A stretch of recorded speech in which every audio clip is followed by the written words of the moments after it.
you all formed up for this comedy show or what? All right, do we have any regulars here? Who's a regular?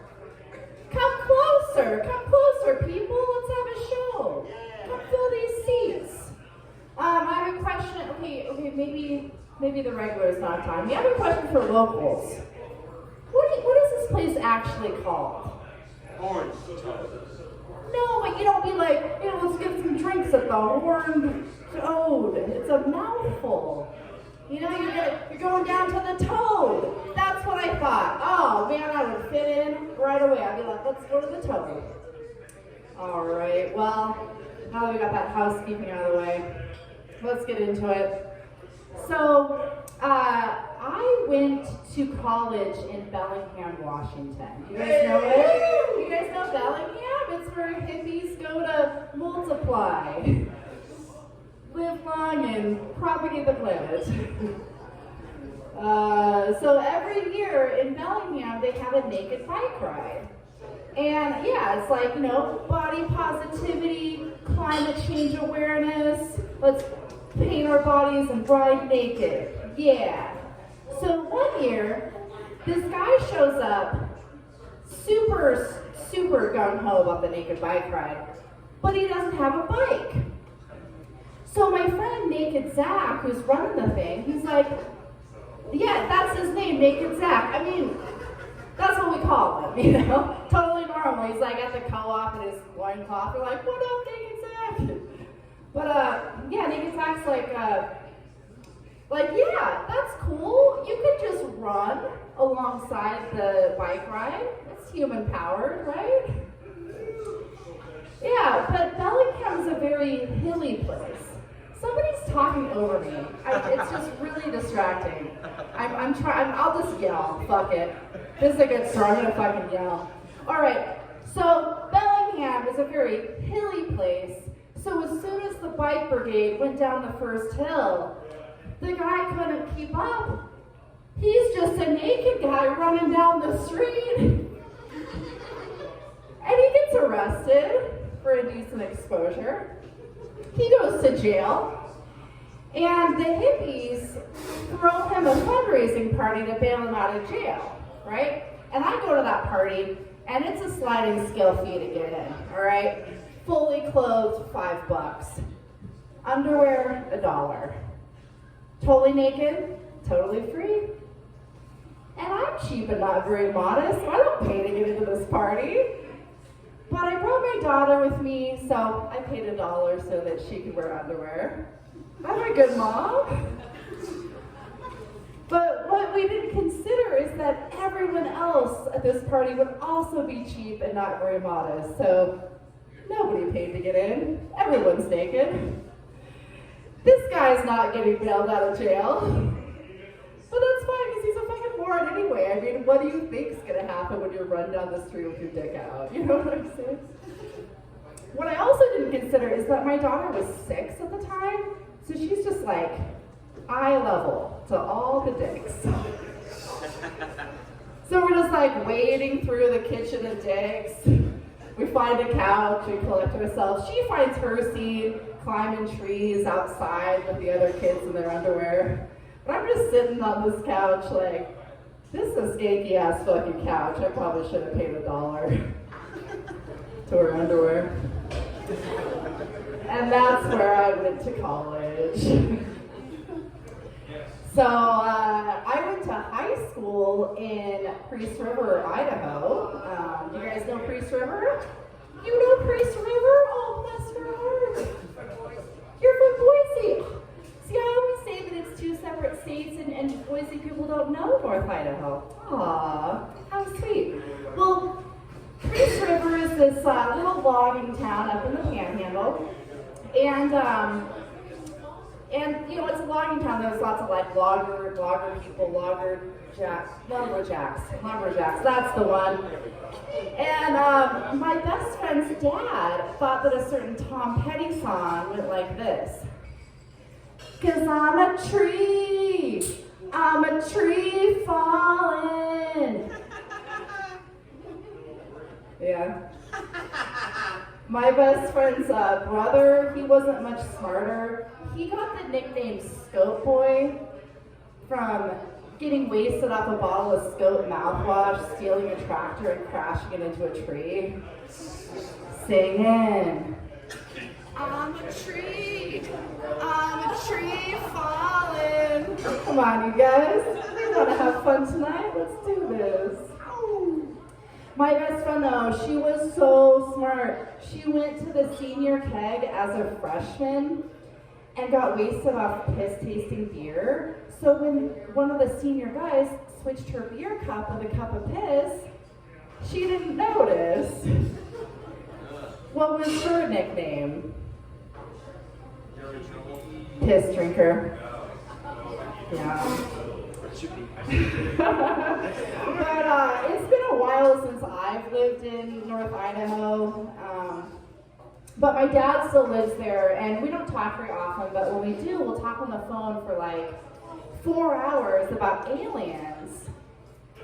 And I asked him, I was like, Dad, do you think there's aliens living among us right now? And he's like, I'm sure of it. I saw one at Walmart.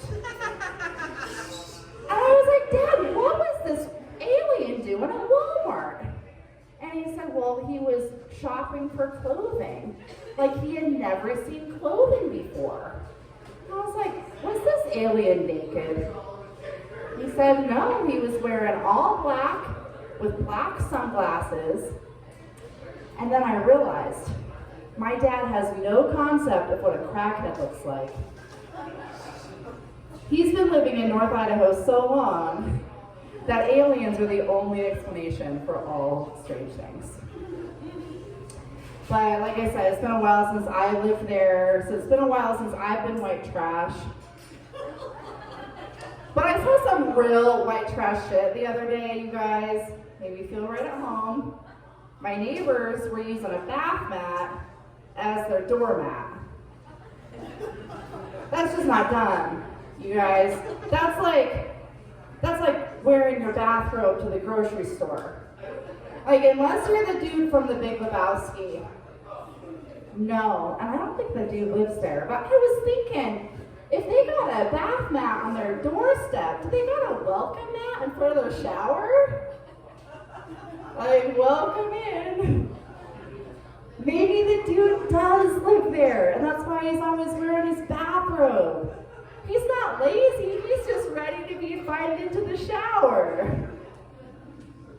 Hey man, save water. Shower with a friend. That's a cool thing to do. The dude abides. Alright, I'm terrible at impressions. Thanks for getting that, a couple of you. But I just found out that my other neighbor is a flat earther. He stopped by and his phone kept dinging. And every time his phone dinged, he'd be like, oh, someone else just became a flat earther. And I was like, Ed, you're killing me, you gotta turn that shit off.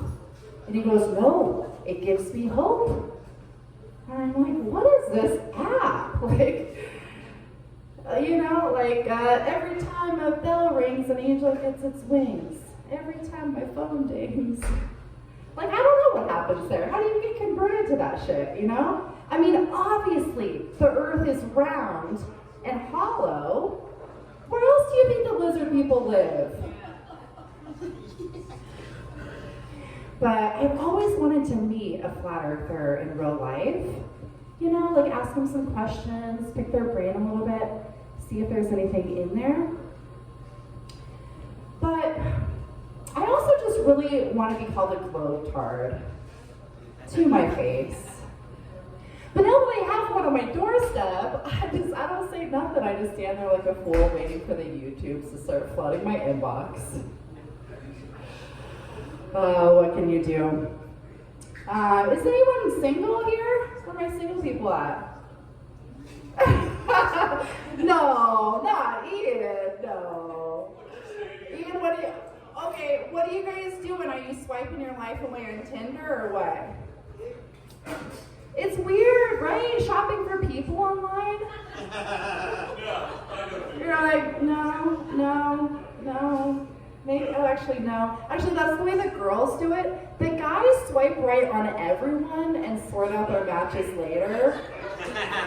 They don't give a fuck. They're just like on the toilet indiscriminately wiping. They're just swiping and wiping. Girls though, we take the swiping very seriously. It's like shopping for sweaters on the rack. Like, no, no. Ooh, who's this? I want to wrap this one around my body. But then you try them out at the bar, and they're like, well, I've been hiking the Appalachian Trail for the past several months. Some people, it takes them 7. I did it in 5. Haven't been talking to many other humans lately. Living in the city, man, it's a real trip. You're like, whoa, tell me about it. I don't know if I can get through this beer. Okay. It's a gately. Ha! It's a reptile. but you know, everyone has their isms or their defects, you know, but the defect for me that's a real deal breaker is when their penis doesn't work. Yeah, anybody have erectile dysfunction? Thanks for your honesty, sir. Well, you know, statistically, it's up to 1 in 4. Yeah, so that means that, like, ED now affects 25% of men and 100% of straight women. It's a real problem, you guys. The first guy who I tried to date whose penis didn't work, his way of dealing with it was to pretend it wasn't an issue at all. So he's just trying to like shove his flaccid penis inside me. Oh, it was bad, but I really liked this guy in other ways. He was fantastically nerdy. He was really into science. He was also really into acid. And he'd do it so casually, just like drop acid and go on a run. So I'm starting to think like maybe the acid has something to do with it, right? So I start Googling, I'm like, erectile dysfunction and acid. Turns out there's totally a connection. It's like Coke dick, but acid dick. Turns out acid dick is a flaccid dick. But I like this guy, right? So I think it's worth it to talk about it versus just ghosting him like a normal person would, right? So we have that sit down, and he's like, well, actually, it's because I've been taking a different drug to prevent my hair from falling out. And I'm like, dude, you have your priorities fucked, man. Like, I've had incredible sex with bald guys. I've had some pretty good sex with a lot of people, to be honest. Some of them happen to be bald. I'm not gonna discriminate unless your fucking penis doesn't work. But all those guys, this penis not working issue happened exactly only one other time, which, you know, statistically ain't bad if you're doing the math. Okay. But yeah, his excuse was that he meditated too much. In college, he was a philosophy major. So apparently, every time he was meditating and any sexual thoughts entered his consciousness, he just channeled that energy up the chakras, and it got stuck in his head. Oh man.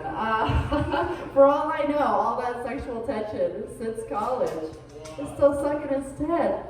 I know, man. It's a real shame. Well, that's all I have about erectile dysfunction. I hope you enjoyed my TED Talk. I have plenty more dick jokes, but we don't have time for that. We got some really amazing comics coming up for you tonight, but I've been Christy Castle. Let's bring back your host with the amazing red pants, Jennifer Churchill. Thank you.